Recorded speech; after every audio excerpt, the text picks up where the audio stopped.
The way that we look at the world defines the way we see it and what conclusions we draw. And today we will be talking about framing, system boundaries, and thematic linkages. These are all aspects which will be quite important for us as we go into the food system learning journey. In a way, you might say this is about coming to terms with complexity. Filtering or lensing, as one might also call it, is one way of dealing with this complexity. Now, taking a systemic approach can be useful to understanding the problems we face. Thematic synergies are really fashionable at the moment, and I think this is rightly the case. I mean, they think us to help us to look more holistically at problems and develop more. They do also slow us down. They can sometimes even get us lost and stop us ever from actually starting. So where's the sweet spot about just taking a tunnel vision and getting something done, or sitting back, taking a more rounded perspective on what the problems are, but then maybe not get going in time. We will not be arriving at definite answers on that today, but these are some of the problems we'd like to look at. You might say we are framing you, maybe we are, but we think we are also equipping you with this session, equipping you for the actual regional workshops, which will be starting very, very soon. We indeed have a heavily packed session planned in front of us today. Before we kick off, allow me to introduce John Ingram, our lead consultant. He's been a long-time food system specialist, and he heads the food systems transformation team at Oxford University. So John, who is leading us through this learning journey and who was with us on the first session, he will take a quick recap of the most important takeaways from this earlier session in September, and then we'll dive straight into the subject matter as introduced by Bruce. In the second part, we will listen to some thematic experts discuss the questions of framings and dealing with the complexity of it all. In a third part, it will be over to you to try to make some sense of what you've just heard and try to apply it to different projects in our 8 breakout rooms, and to try and see how you can relate that to your own work also. It's just getting a first sense of what it looks like for you guys. And we are keeping the best for the end. In our fourth and last part today, we will be having the special privilege to have Lawrence Haddad from GAIN, who will be introducing to us the food systems dashboards. So the idea here is that when you walk out of the session today, or when you log off, obviously, you will be equipped to understand what we will be doing in the next regional workshops. So you'll be getting a sense of what it looks like, and hopefully being able to apply it in your own work afterwards. Oh, and as last time, Mentimeter will be a thing. We'll be using Mentimeter throughout the session. So please scan the QR code which you see on the landing page here, or you can type in the address and the code which is in the chat, and get ready for the interactive blocks as we take you through the session. Rahel will be also posting the codes and the links which will be referenced throughout the entire session, be it through our website or for the Mentimeter as required. So as John takes us through this presentation, please use the Mentimeter to also place questions and to vote on them. We will be looking at these throughout the session. But now, over to John. Great. Well, hello, everybody. It's a wonderful opportunity to meet you and discuss with you some of the things which I've been working on for the last couple of decades. And I hope this is a value to the food system learning journey. And I look forward to meeting many of you in the months ahead. So just to recap some of the key features of food systems that we discussed on the first webinar, I think we should really ask, what do we want from food systems? Often we see the food security concept with these 3 major components next, and these are often added to with some other words: stability, next, sustainability and agency. These are all important attributes of food security and will be the focus of much of your work, I'm sure. Okay, so next, it begs the question, what do we actually want from food systems? And here you have an opportunity to use the Mentimeter for half a minute or so, just to type in a word or 2 words perhaps of things that you would like to see coming from food systems in addition to food security. Over to you. There we go. Oh, splendid. There's a wonderful collection of words emerging there. So I can see sustainability and resilience written large, health, equity, very important aspects here. I can see climate resilience, I can see no hunger, I can see reliability. Wonderful, wonderful collection. Many of these are what you might call attributes of the system, but let's think what else we actually want from the system. Maybe we should move on. So the next slide, please.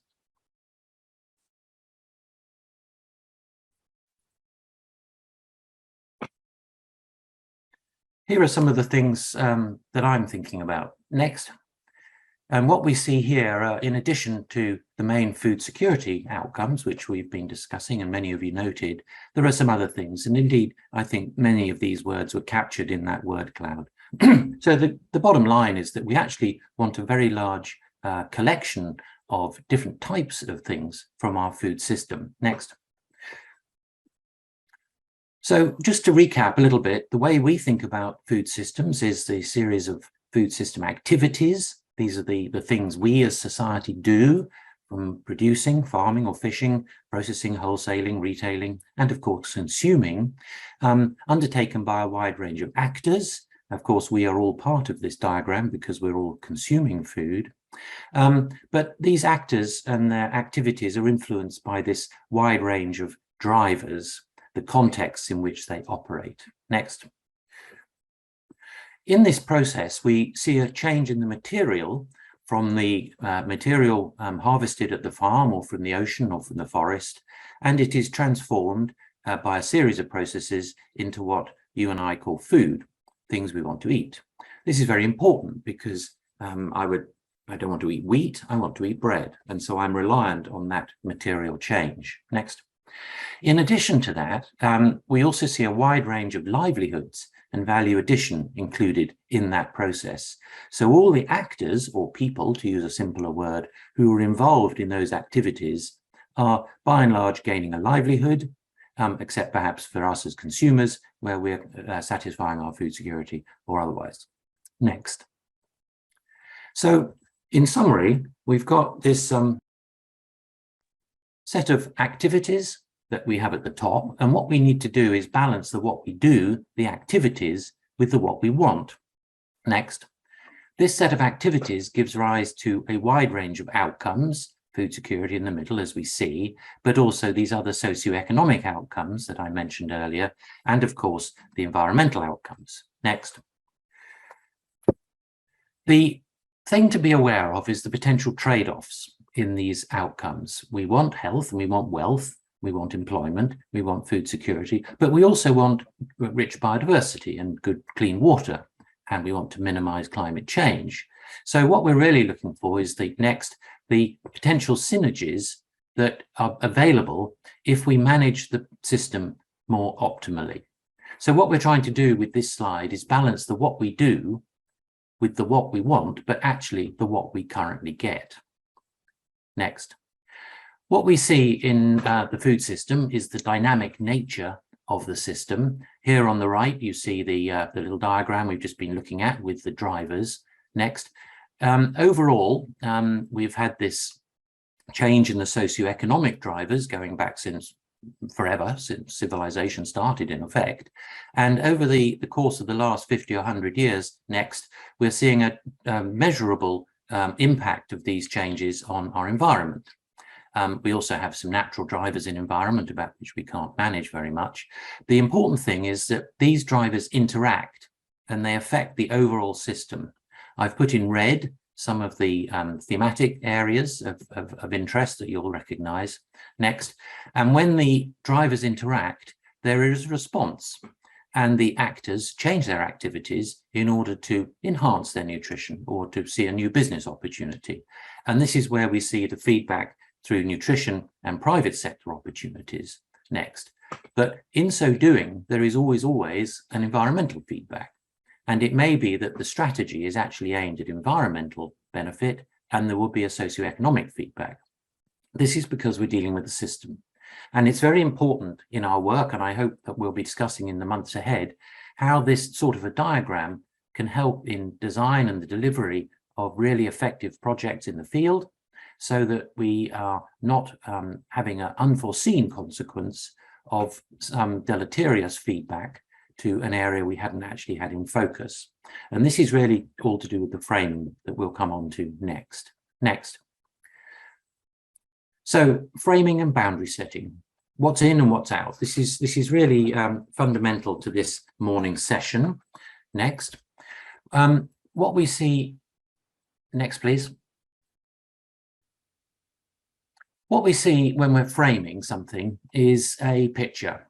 Here's a little cartoon, and what we need to think about is, what do you see? What are you thinking about when you're looking at this picture? All sorts of detail in it. I mean, it's not a masterpiece, but it's really captured a lot of interesting bits and pieces. Next.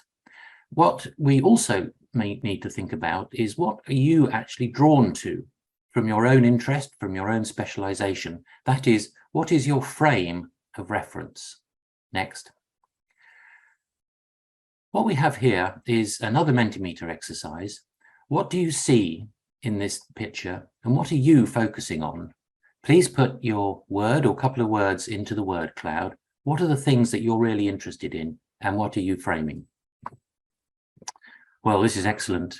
I can see a wonderful collection of words. I think we'll all see in the middle the word helicopter. It's very interesting, but we see mountains, we see cows, cow, we see people, we see a woman, we see all manner of other aspects. Family farming, it's very nice. Mountains. Okay, well, let's capture that and move back to the presentation. Thank you very much for all those wonderful suggestions. So the framings, who sees what? One might argue that a dairy specialist is actually really seeing the dairy aspect, the cow and the milk and this sort of thing. Next, the agronomist might see the overall agricultural aspect of it. Next, a sociologist might see the dynamic in the social construct between the people and the way they're interacting with each other. Next, and of course, an ecologist might actually see the overall landscape feature and the way the nutrients are being moved from the forest back to the cow, etc., etc. So next, who sees what is really a question. And many years ago now, a gentleman called Churchman coined this phrase that a systems approach begins when you first see the world through the eyes of another, the whole picture. Next. So in framing aspects or framing projects, when we frame something, it allows us to focus on the particular objects, normally the objects of particular interest, bringing them, if you will, to the foreground of our thinking, while reducing the others to the background. And you can see within the picture frame, things are in sharp focus, and around the edge, there is still material and there's still things, but they're not so much in focus. Next. What we actually see here is something we do all the time when we're deciding what to focus on, or to determine what's in and what isn't in our frame of reference. Next. The next thing to consider is, what are the boundaries that we place around the frame? So we can have a physical boundary, like around this corral, or a temporal boundary. And that might mean, are we talking about work over the impact over the next year, or over the next generation? We can have a conceptual boundary. Are we interested in the dairy, or are we interested in the agriculture, etc., as in the cartoon? So what kinds of boundaries can you think of for the project that you are involved in? How did you set the boundaries? Next. How do these types of boundaries fit within the food system, which is, of course, what we're talking about? There might be jurisdictional borders. Where is the limit of authority? There might be limits to knowledge and understanding. Are we actually brought in enough specialists of different types of knowledge? Have we actually got a boundary around what's important in our opinion? What are our values? And the values and what is important is a really key aspect to boundary setting. Next. So when we set a boundary, what we're actually doing is making a distinction. We work with something called the food system, and we have a boundary around it. Outside is not the food system, but it is the environment within which the food system is operating. We have set the boundary. Within the food system, there might be subsystems. Next. What we see in this cartoon is an observer looking at a system, and we have what's called the containing system, which is the overall system of interest. And in it, we have the system in focus, which is the food system in our case. That might have subsystems. There are, of course, other systems or subsystems outside the system in focus, which we call sibling systems. So there's a wide range of systems operating. There might be the political system, the economic system, the water system, the health system, you can imagine as well as I. But what we're talking about in this work is the food system. Next. So what is the food system? How do you conceptualize it? Here is one diagram we were looking at earlier. It's a lot of information there, a lot of activities, a lot of things to study and consider. Or next, is this the system, which I captured earlier by saying it includes the what we do and the what we get. And of course, it's the what we get that society is basically interested in. So you could argue that's the system of interest. Again, a lot of information to think about, a lot of things to discuss. Next.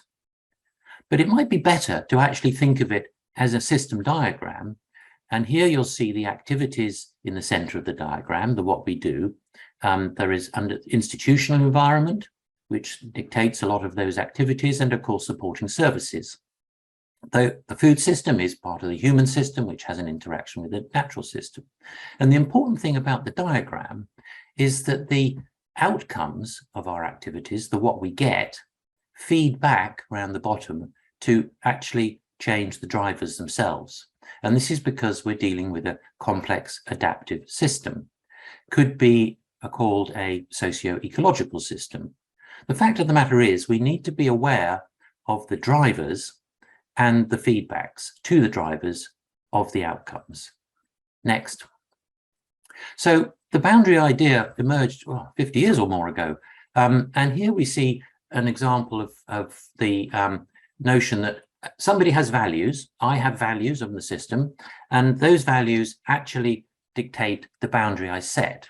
And in that boundary, I include stakeholders and issues, and outside the boundary, I exclude stakeholders and issues. Next. The challenge comes when we have competing frames, and this is because two groups of people or even two individuals will necessarily, and not surprisingly, have different values and have different purposes. Next, what we need to understand is that, of course, there is an area of common concern, and this is what we're all trying to work on. Next, and what we see here is that we have different boundaries of concern. Next. What happens is that the elements of the common concern are actually being framed differently by the two actors. Next. One of the challenges that we see is that one can imagine what the other group is thinking. We can stereotype the stakeholders and their framings from those on the other side, if you will. And each group, each party is going to be doing that. What do they think? Oh, I think they think this. That's not necessarily correct. Next. This can actually lead to conflict. Next. So there are 3 points of intervention to deal with this. Next. The first is to actually improve the mutual understanding of the parties involved. What do they think? What are they really trying to do? Next. The second is to start making connections across the boundaries, and so that there is more overlap.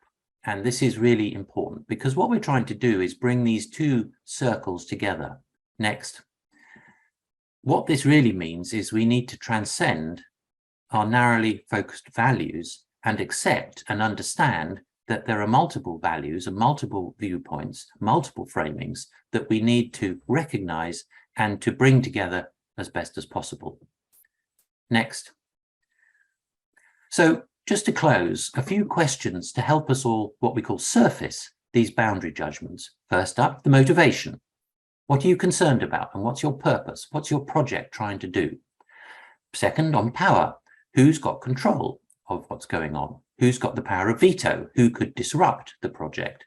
Who could actually enhance it? Who has the control over the shaping and the agenda setting, and for instance? What do different groups of people have to say over the situation? Third, knowledge and expertise. What experience and expertise are involved? What forms of knowledge are necessary? Do we actually need different forms of knowledge? Do we need different specialists to come in with their information and their experience? And then fourth, and very important, what is really the basis of legitimacy within the project? Who has the authority? What is the democratic process? How is consensus achieved? Have you got the backing of end users, etc., etc.? So these four questions begin to help us surface the boundary judgments.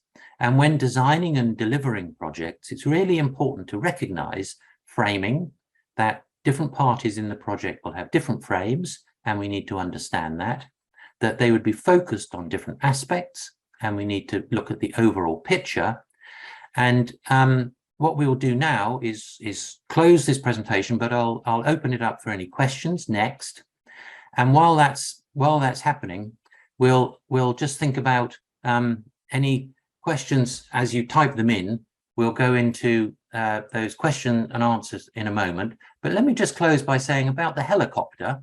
A lot of people mentioned helicopter, and I like to think from my viewpoint, I'm in the helicopter. I'm actually seeing the whole system. I try and understand the whole system and the interaction between the different viewpoints. That's what food system thinking is all about. Okay, thank you. I'll close there. Thank you, John. Thank you so much for this second layer of complexity.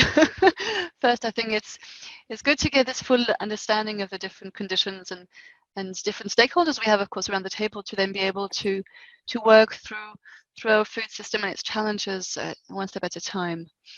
We are not seeing any questions in the Q&A from the Mentimeter for now. So you're free to use the Mentimeter or to send your questions in the chat of the Zoom directly. That is fine by us. And there are also some interesting references which are provided. Please be free to share either references you have of your own experience or of projects or activities. It's always very useful for us also to get a bit of a panel of who's working where. So let's move to the second part of our session, which is the panel discussion. So this is something which we're trying to give an idea or an impression of how to look into these framings and these thematic linkages, which, as you know, are crucial in our daily work, also actually beyond this food systems context we're looking into.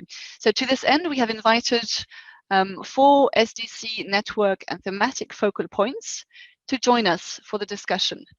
So here we're throwing the door wide open for discussion on these thematic linkages, way beyond food systems, but also we'll be looking at that topic time and again throughout our journey and for the regional workshops coming up in a few months.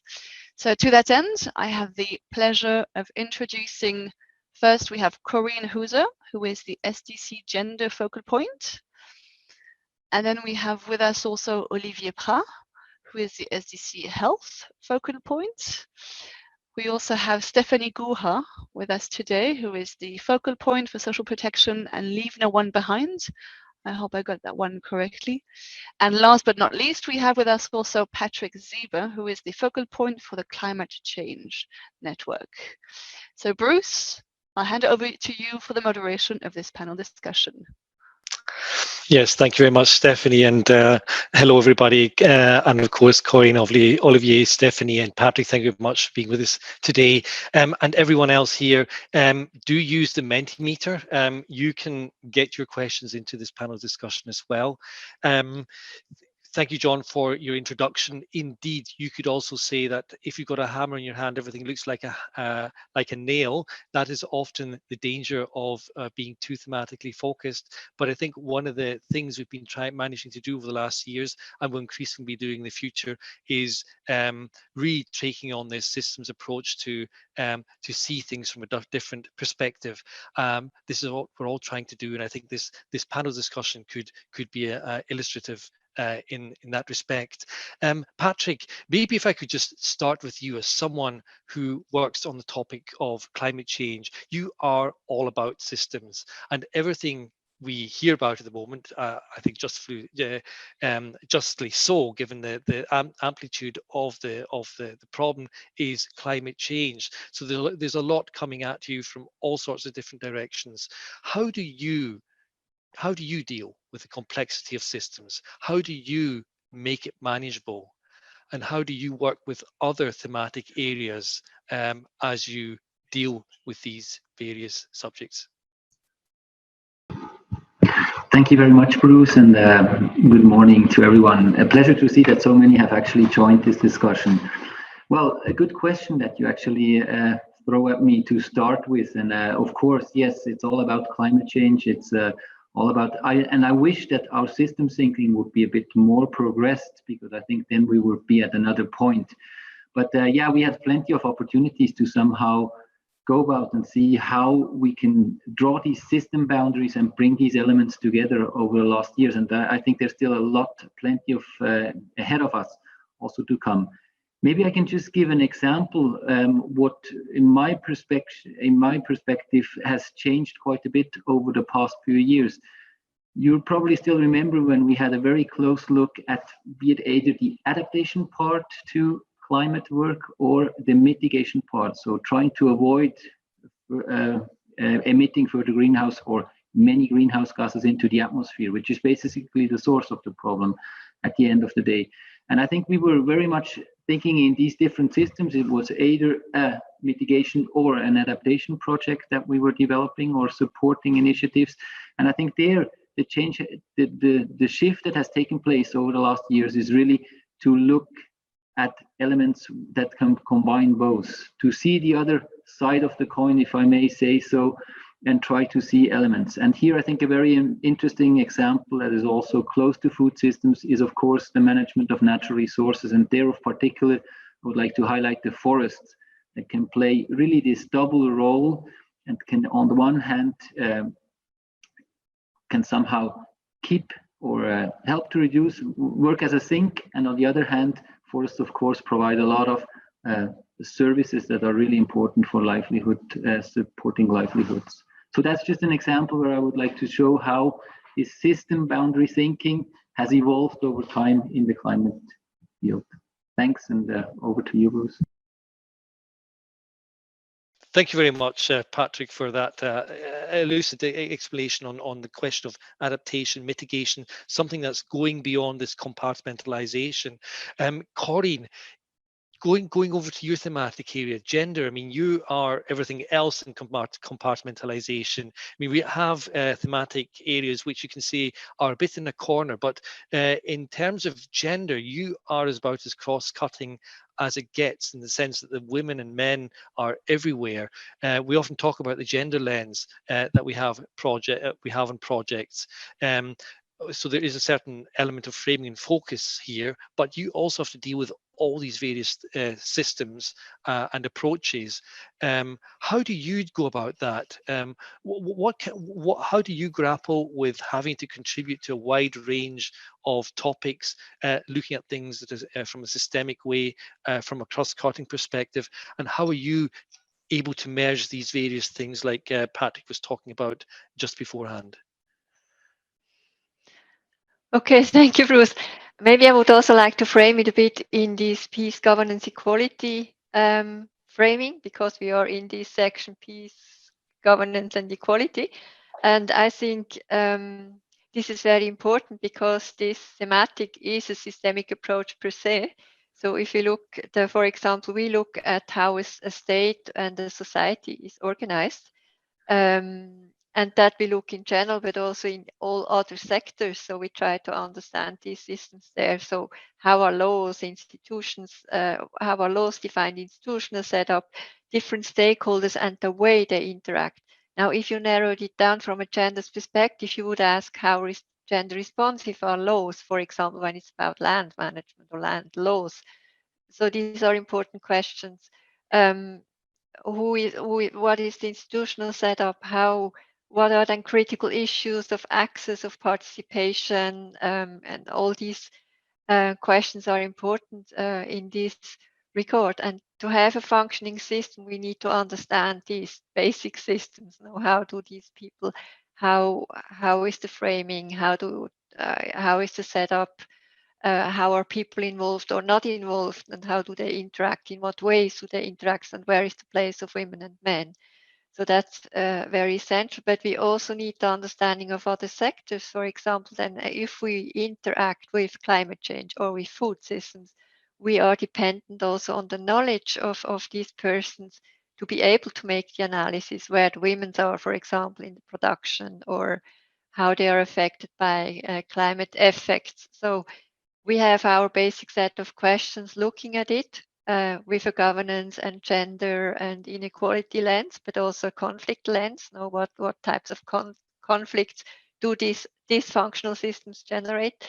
So we look at this, but we need the expertise from the others to be able to make the analysis then in the specific field. That sounds very, very challenging in the sense that you have to really know an awful lot about almost everything to be able to speak on the matter of gender and really bring in the element of gender analysis into all these elements, be it governance, be it the management of natural resources, and all the other things which make us tick. But Olivier, maybe to ask you, you're in a very different situation, are you not? I mean, you're coming from the perspective of health, which is yes, it's very human focused, surely. Can we reduce it to just medicine, or are there other thematic linkages and areas that you would have to consider, or would you almost say you're the opposite of what Corinne is, who is basically almost everywhere in terms of what she has to consider? Thanks, Bruce. I mean, that would facilitate so much our work if we could say, okay, let's focus only on providing medicines to who needs them. No, unfortunately, we cannot just limit ourselves on that. But what's pretty interesting is that within the health sectors, we basically apply the same kind of lens we just heard from John looking at the system. That's the very famous concept that we call HSS, health system strengthening. That's a definition that was done some 30 years ago by the WHO, meaning that basically, if you want to improve a health situation in a given context, you have to look at several criteria, 5 or 6. I will not go through all of that, but you have to have a good infrastructure, of course. You need to have trained personnel, availability of medicine. You need the funding for it. You need a good governance around the health system. And you need, of course, to manage the data you can collect in order to improve what you do. So this is what SDC and Switzerland is following when we talk about international health cooperation. Now, I just would like to mention one issue. It's when we talk about system being in the food systems or health systems or whatever, it sounds pretty conceptual.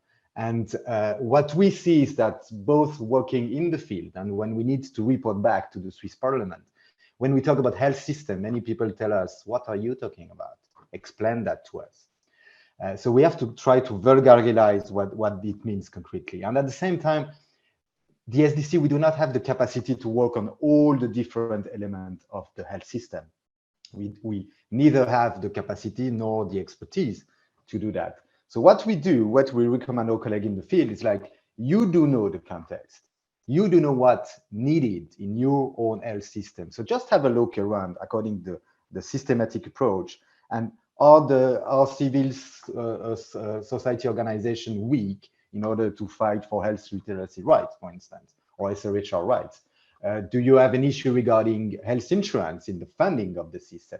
What is the most important bits you should look at it in order to focus your intervention. So that's what, keeping an health system approach in mind, doing concretely what is most needed in each context. That's what we follow. Thank you very much. So, I mean, essentially, you're looking at the whole system. You've got the HSSL approach, the 5 or 6 elements: infrastructure, personal funding, and so on. But you obviously can't do everything. So you're picking your battles. You're trying to figure out where you have to put your money in order to get the best outcomes. That still sounds to me like you have to understand the whole thing. Stephanie, you with Leave No One Behind, you were working with matters of social protection and maybe other things I don't know about here, but it strikes me as you're getting into all sorts of topical areas as well, and maybe the HSSL thing that that Olivier just mentioned, things like getting all the different pieces in place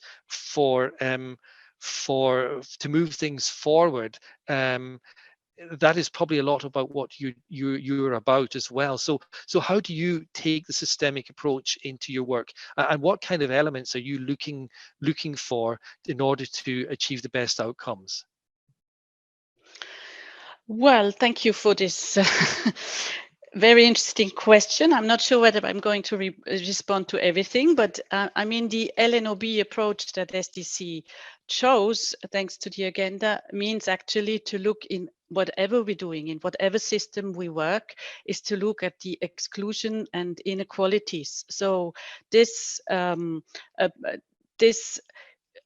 has with it a couple of very simple questions, like who is excluded from what, why, and by whom. And these are obviously very complicated analysis, as Corinne already explained. These different lenses that she mentioned, being gender, governance, equality, as mentioned, and conflict lens, contribute finally to finding answers and having an idea what the bottlenecks are of a system, why people are excluded, be it out of social cultural norms, be it because of policies or whatever.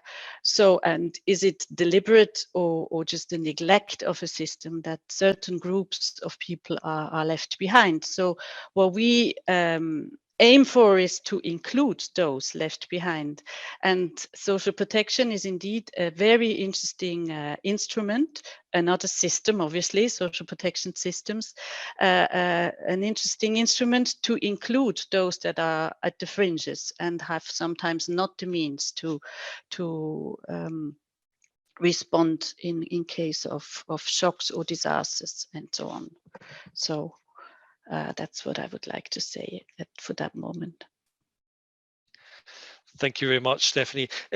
So that is very much about bringing the people from the edge of society into making them more fully participant, bringing them more into society where they're more able to participate, give them the access to the various services, I suppose, like health. So there's already a systemic connection there.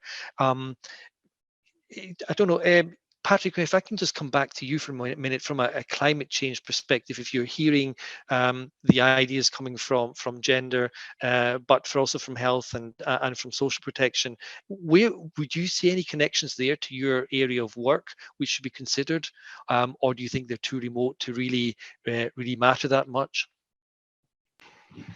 Thank you, Bruce, for this question. Well, I think there's plenty of similarities also, and I think particularly the point about having a minimal understanding of what is happening in the other fields is a very important precondition, and I think that's really, I mean, that's where we always try to struggle a bit to see how much is actually needed. How can we convey this? Because again, I mean, climate change is not a sector. Climate change is a phenomenon that has impacts and is touching upon all spheres of life and is somehow influencing all the different sectors. So what you basically need in order to also discuss is a certain understanding of what are the relevances. And I think I really liked it in the presentation, in the conceptual presentation, where we could clearly see somehow what is necessary, but how to go about in this field, I think this is still, well, we're still very much working on that, and it needs somehow a step from both sides. We can, in the climate field, I think we can count with quite a bit of media attention, for example. So it's not a topic that you need to introduce a lot. I think it's all over the place.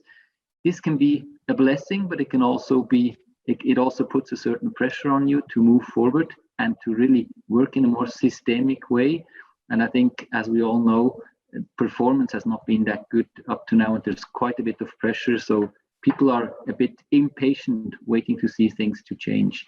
But I think it's this mutual understanding, knowing the values and knowing what is at the heart of elements and what is important, and for people is key somehow for being able to move forward. So to ask you, all of you, would you concur with Patrick? It's really just about understanding these various aspects, how they fit together. Are you content with Patrick's answer? Would you expect a bit more? Would you enrich it with anything? How do you see it? Well, yes, absolutely. I mean, let me give you as well, in line of what Patrick said, two very concrete examples where I see that there's clearly a link between how we work in the health sectors and the food system approach. The first area and the most obvious one is clearly on nutrition, which you know that basically nutrition is a critical part of health. And development of better nutrition is related to improving infant, child, and maternal health, stronger immune system, safer pregnancy, and so on. So it has clearly a link about that we have to work on. When we think about more systemic approach, I just would like to focus on one example. When we talk about access, be it access to food or being access to services and healthcare, we noticed, over the last 2 years with the COVID pandemic, the very challenges related to equitable access to medicines, to vaccines, to diagnostics, and so on. But basically, we ask ourselves the very same questions, be it access to food, be it access to services in the health sector. Who have access? Who are not access? That's the LNOB approach. What is affordable? What is not affordable? The issue of economic power. The issue of the know-how. Where do I find the services? How could I get information on that? It's exactly the same question and the same approach we do apply, be it the health sector, be it in the food security sector. Thanks, Olivier. The element of equitable access. So there seems to be a linkage there. Stephanie, how would you pick up the linkage on equitable access? Would that be one connecting point to social protection, or would you expand on that in any way? Yes, thank you. Yes, of course, that's a very important point. I also thought of the agenda, speaking of people-centered approach, in our attainment of sustainable development. If we put people in the center and ask them what needs they have, maybe through social protection, through the access to social protection, several needs are responded to at the same time. So I know, that's what we conveyed in our learning journey on social protection, is that it is an instrument that at the same time serves to ensure adequate food for all, but it also helps in responding to a disaster, natural disaster. So however the system is designed, it could respond to several issues. So yes, I see lots of linkages there, or lots of elements that could come together in working on a social protection system strengthening. Thanks, Stephanie. So the linkages are there. It's just a matter of not getting lost in them and still keeping this kind of global understanding to be able to work towards kind of the general common outcomes that we've identified. I have a few questions here. Maybe the first one, it looks like it might be for you, Corinne, possibly, given your experience of having to work with projects. I think the sooner the better, getting the gender dimension into them. This question goes like this on project designing. framing. In which stage of project designing development should thematic linkages and assessments be assessed and identified? What would you think from a gender perspective? Well, I think it should be identified at a very early stage because it's a fundamental question. If we talk about inclusive and development, and we talk about gender equality, which is actually a theme that is everywhere now, when we look at who has access, how have men and women access, who has control, who can participate, how is power distributed, how is the framing, how gender responsive is the framing. So this we would need to analyze right at the beginning to understand the system. And it should be done then also in link with the sectors we are looking at, of course, and how is this then organized. So we always say it needs a gender analysis, looking at these issues, looking at different roles about access, control over resources, and participation, and what are the particular needs of men and women. And we also say we should, and that links to the LNOB question, we need to look at the intersections between, gender and other forms of exclusion. Like, for instance, when we have minority groups in a region, what are the issues for these persons, but also then again, men and women. So we have to break it down there also.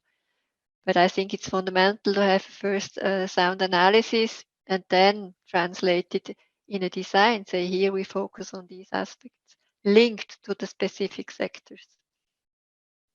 Thanks. So it sounds to me very much the sooner we get these thematic linkages considered in a project assessment, the better. So before as we're starting out in project design, we really need to get these things in place. Olive, did you want to say something on that? Just so you put your hand up. Yes, Bruce. Absolutely, exactly. In project linkage, this is, and I very welcome what you're doing now. We all the thematic together. I think that's really the future. And in the health sector, we develop exactly the same approaches. And there are basically two areas we invite colleagues to consider. Do intervention strengthening the system. It's universal health coverage. So there are a lot of activities I just mentioned before. But the second one is look on the health determinants, the determinant of health. It means, you don't necessarily have to do a health project to have an impact on health. You can do a WASH project. You can do a mitigation, a pollution project. You can do a food security project. You can do a project focusing on access to the most vulnerable to health services. And basically, you have an impact, development impact, catching two birds with one stone. You can tick the box on several development outcomes, on several thematic, not focusing on one only. So I think it's exactly the future where we have to engage on in our project in the field. Many thanks. I have one final last question also from the floor. Quite a tricky one, actually. To what extent can we condone the sacrifice of long-term objectives, things like climate change or gender equality, when short-term nutritional needs are at stake? I see you're squirming there, Patrick. May I maybe put that question to you? I'm sure you've thought about this particular element, from the short-term systemic approach to the long-term systemic approach, which can be two very different things. So over to you, if I may. Thank you, Bruce, and thank you for I think a really tricky question, because yes, they can actually be well, you might take other decisions depending on how you set your time framing, if you're looking into the medium or longer term, or if you have an immediate need. But my hope is also that, and I think it goes a bit in line with the element that Oliver was also mentioning, going a bit into a direction of mainstreaming and taking these elements on board. I think we should be less in a position to have to take a decision between one or the other, because we should already right from the onset taking these elements on board, so that we do not even come up with proposals or with ideas that are in concurrence in one way or the other. But of course, that's still, I think, quite a bit of wishful thinking for the time being. But I think it strengthens for me the need to really do this mainstreaming part and try to bring it all into all the types of different activities, as has been mentioned before, in order that it really, and again, I think a study at the offset of a project is a nice thing, but we need to change the mindset so that people start to think into this direction and consider it already right from the beginning. You see, I'm trying to escape a little bit the actual question about whether it's really, well, I think there are these decisions to be taken, but I do not have a recipe, unfortunately, for the time being, except from strengthening the efforts at that level, strengthening the systemic thinking that should lead to a situation where we reduce the number of these harsh decisions that have to be taken. But I'm sure others will complement. Many thanks for that, Patrick. I'll round off here, but I'm not sure, Stephanie, did I see you raise your hand there just before Yes. Okay, yeah, over to you, Stephanie, please. Yes, I'd like to add something to this reflection.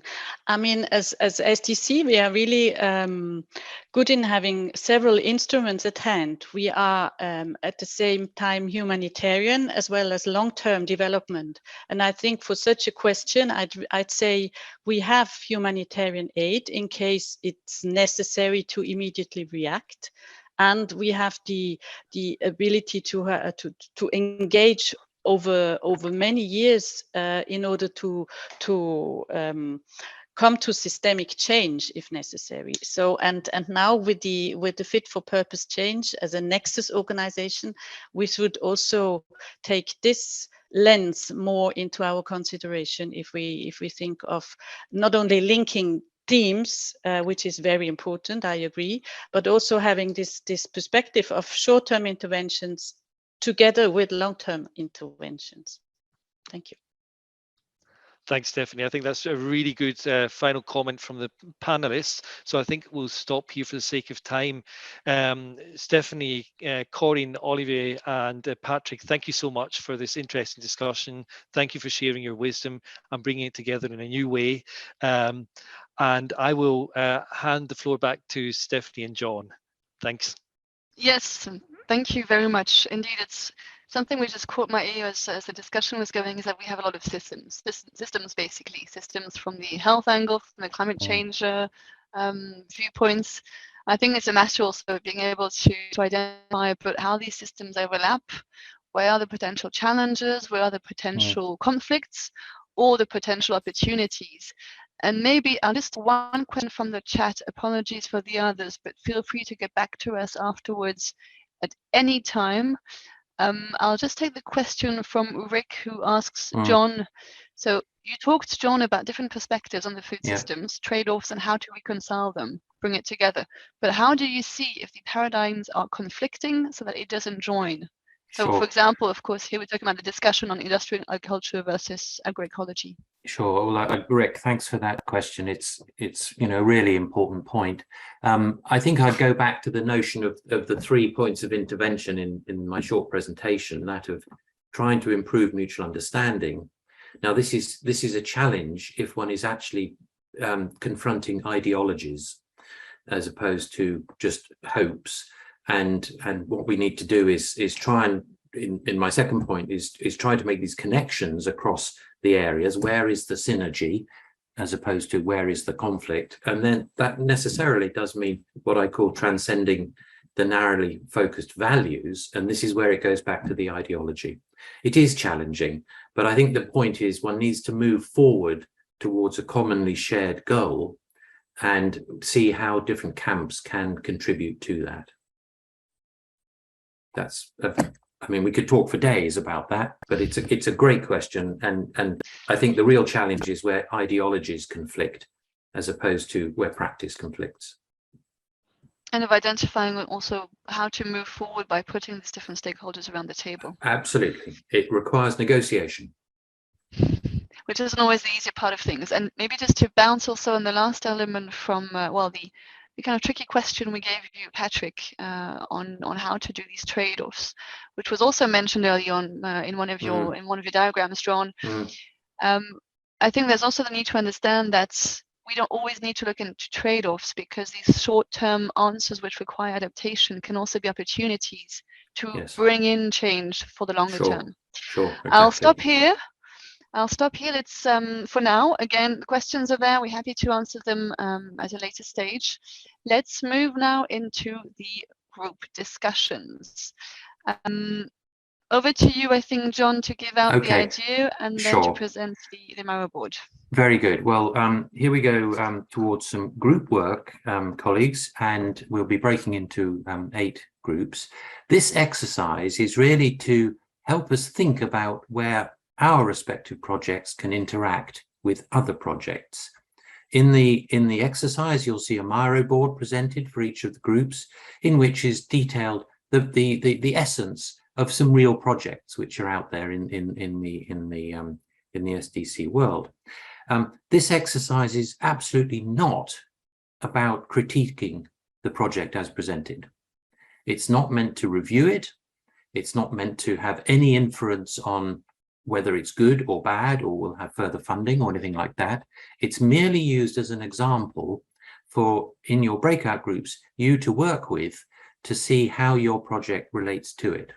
So please let me stress that again. These are just examples, but they're real examples rather than purely hypothetical. And the task will be explained by my colleague Sahar in a moment. And the essence of it is to look at the project, listen to the presenter of the project for a couple of minutes, and then go into your activity using the Miro technology. So let me hand over to Sahar, if I may, to explain how the process will work. Sahar. Thank you very much, John. I hope my screen with the Miro board is now visible. Yes. And I apologize for the weirdness of my video, because the sun has decided right now to shine directly on my face. So you're seeing on the board an example project. And what will happen in your projects, in your breakout rooms, as John mentioned, is that you'll be working with a real SDC project. Your moderator will have provided you with a description of the project noted here in these orange sticky notes. So the participants today do not have to edit this in any way. They will talk you through what the project that they are using looks like, what the key objectives and outcomes are, and how it links with this food systems map on the top. The main task for today is to start putting in stickies that describe your own projects. So the ones that you're involved in, different elements of that. So for example, here's one sticky that describes a project around solar energy in rural areas. And then once you've put in the sticky that is relevant to the project example provided here, so whichever is the main project for your group, you will choose an element of your own project that relates with that, and then draw an arrow connecting it to an orange sticky and a page on and an element in the food systems map. So solar energy here is connected to technology, and then also one thing on clinics. I hope that is clear.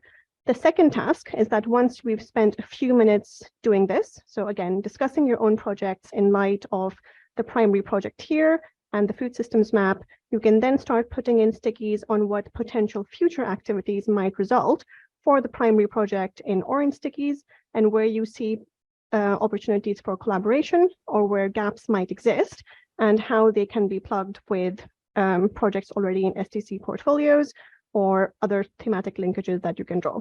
And finally, towards the end, based on your discussion, you will write down 3 key takeaways and points of discussion. So again, this is a job for the person who will be moderating or facilitating your discussion, but I recommend to think about that as early on into the project, into the breakout rooms. And it will close in a matter of, I think, about 20 minutes. And at the very end, you will be asked to feedback points of discussion in a very succinct and sharp way. I hope that was clear, Bruce and Stephanie. If I'm missing something, please do put comments and questions in the chat, but we will also be going around the breakout rooms in case you need any help at all.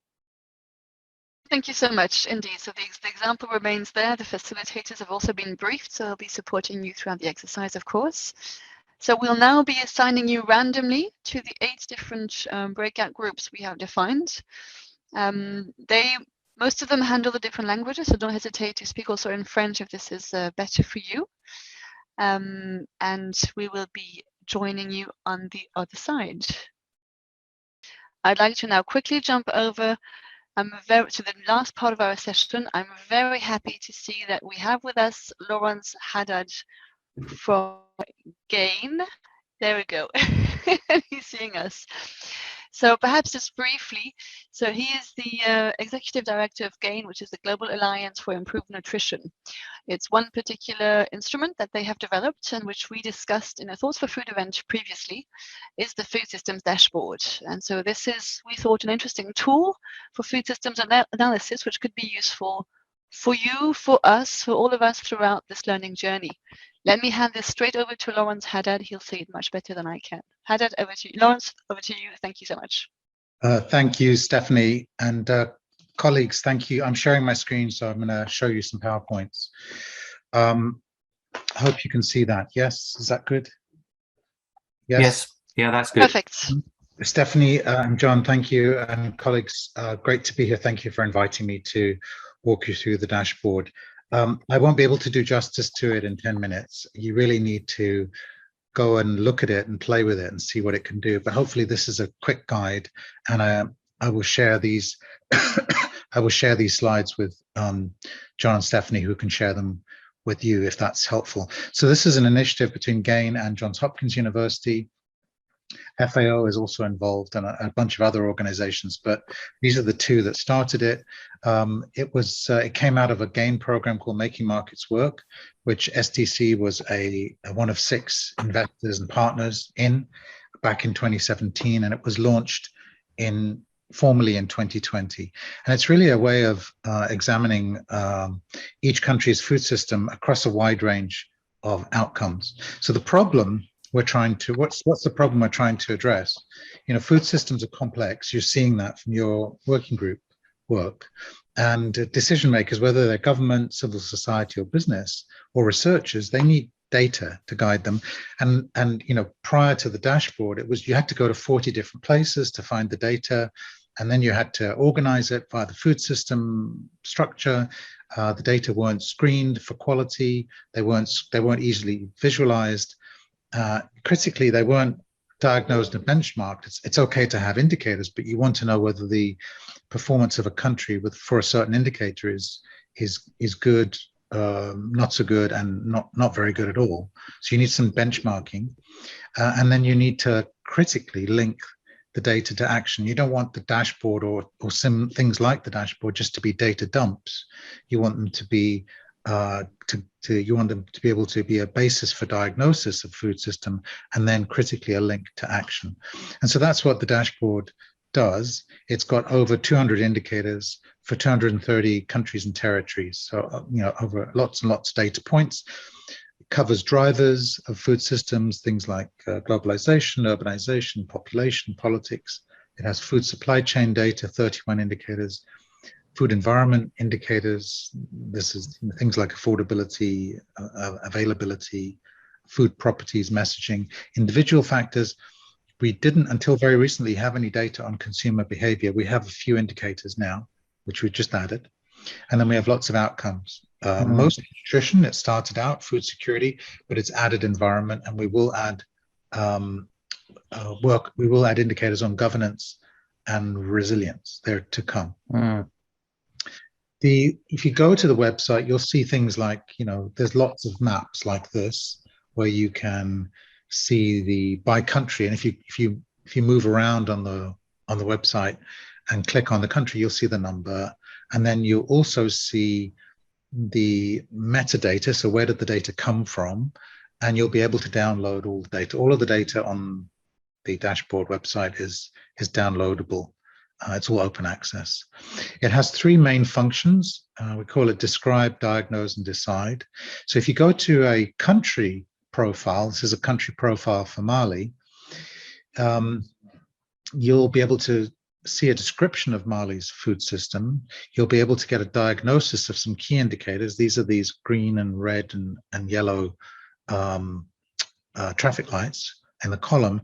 And then on the far right, at the bottom right-hand corner of the screen, you see the yellow, which are a set of actions that have worked in other countries to address the kind of challenges that the Mali's food system has.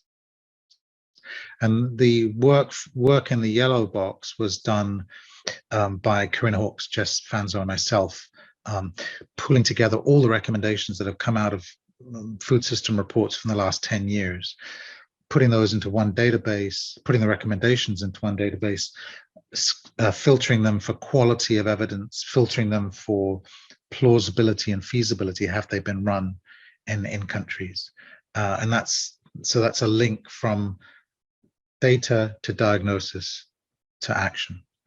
And this is just a bit more of a description for Mali. It blows up that column, and you can see for Mali, there are things in green that are doing okay, and things in red and yellow that are not doing okay. I don't have time to go into them, I'm afraid. But you can then link that diagnosis to a set of actions, which is what I've just described.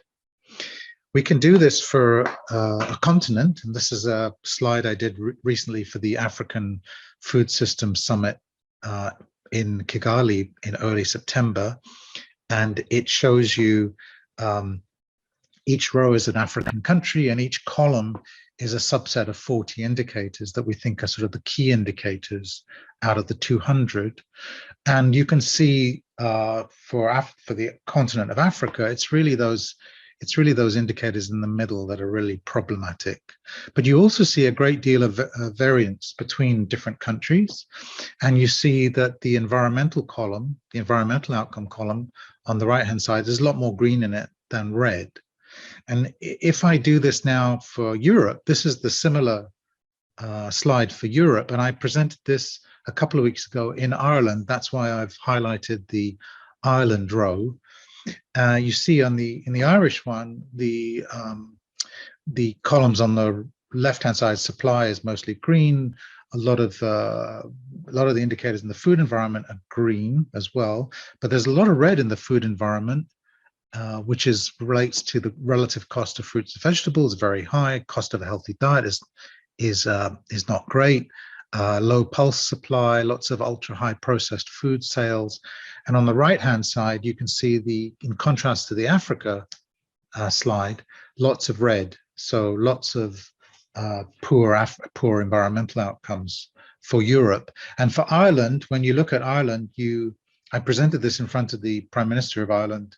So I was a bit nervous to do it, but the challenge areas from the data, from the food system data, are these. These are the challenge areas in the grey box for Ireland.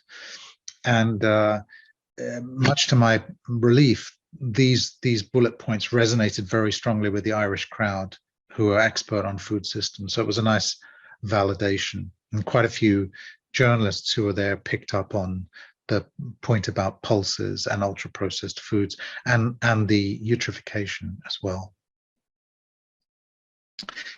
But the dashboard I've shown you so far only has one data point per country. So for Ireland, that might be okay. But for India, obviously that's not okay. So we may have 200 indicators for India, but India is like 100 islands, actually more like 1,000 islands, or 500 islands, right? So you really want subnational data. So we are working on that for 6 countries, 6 big countries. And we're doing it with, critically, the governments of those 6 countries. Here are the 6 listed here. We're doing it with the key planning ministries, because we, Gain and Hopkins and FAO, are not going to be maintaining these databases, the countries are. And so in Nigeria, which is the picture on the right-hand side, this is the, I think, 36 states and states in Nigeria. We're doing it at this level. And in Indonesia, we're doing it at this level, at 514 cities and regencies in Indonesia. And I've seen the prototypes for Nigeria and Indonesia, and they will, all 6 countries will be released. These are the 6. All 6 countries will be released in the next 6 months. So if any of your projects are in these 6 countries, I think they will benefit from the subnational nature of these data, because we know that most food system issues are local issues. A country doesn't have a food system; it has many food systems, and so the subnational is really where all the action is. That's it, colleagues. I mean, we're trying to make it easy for decision makers to make decisions about food systems, and unless you have data all the way from what is grown, to how it's grown, to how it's processed, to how it's stored, transported, how it's acquired, where it's acquired, how it's prepared, how it's consumed, and the outcomes those choices generate in terms of diets, health, nutrition, environment, resilience, and jobs. You won't, you're kind of working in silos, and so the food system dashboard is really trying to break down those silos. Thank you. Happy to answer any questions if you have them. Thank you. The website is foodsystemsdashboard.org. It's in the link, actually. Thank you so much, Lawrence. I know this was an intense compilation of all your work. I think what is clear indeed that decisions are only as good as our data, but also to be able to define the granularity of the data, you also need to work with the different stakeholders and build out the definition of these different challenges and how to address them with the stakeholders. The other key element I bring out is that basically no country is spared, that no country is off the hook in how to improve its own food system, because we all have issues or challenges in one or the other of the components you've looked at, as has been brought out from your green and red lights. I think we'll keep it at that for now in terms of being short on time. Again, we'll pick up any answers afterwards separately, but I think I'll hand over now the floor to Bruce to give up the last few words. Thank you so much again, Lawrence. No problem. Yes, also a big thank you from my side, Lawrence. I mean, this is a huge amount of data, a huge amount of work, and a lot of conceptual design behind a tool like this, and it will be an important one, I think, as we go into the regional workshops. And I think the value of this tool will be something that will only expand in coming years as the food systems approach continues to gather speed and become more of a thing. I think that the subnational aspects are also one I'm sure will grow. I mean, there is obviously this aspect of subnational food systems versus the regional approach that we are taking. Nevertheless, we are starting somewhere, and we will be taking this on board. So now this is the point where we leave Europe and we come to the end of this session today. You will see on the next slide where our next workshops are taking place. So here we will have between December and April across 5 regions of the world regional workshops in person. If you have signed up to this food system learning journey and have indicated that you're living, working in that region, or otherwise have an interest there, then you will receive an invitation to one of these workshops. If you have not told us what you would like to say, join us in Bangkok or another one, please just reach out to us and let us know. If you're not in any of these regions or here in Europe, don't worry. We will also be having an online event after each session. So each regional workshop, which is in person and within the language of English, Spanish, or French, will then be followed up by an online event, a bit like this, a bit shorter, shortly thereafter. So that you will definitely get an invitation to if you signed up to the Food System Learning Journey. So watch your mailboxes for that. I think you'll see the stream slot. You saw the 2022 slides, workshops, 2023 ones, and also keep your agendas and budgets free for face-to-face, which we hope to organise at the end of this food system journey in June next year. We will, I think, stop here. You'll get all the additional data on our landing page.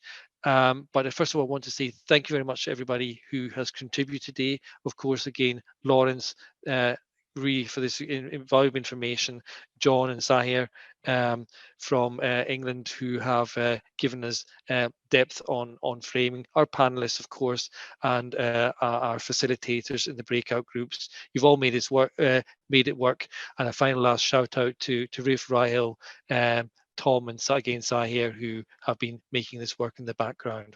We'll stop here. Wish you a wonderful day, evening, wherever you may be, and you'll hear from us in the coming days, depending where you are, as we start to send out invitations to the regional workshops. Thanks for joining today, and wish you all the very best. Bye.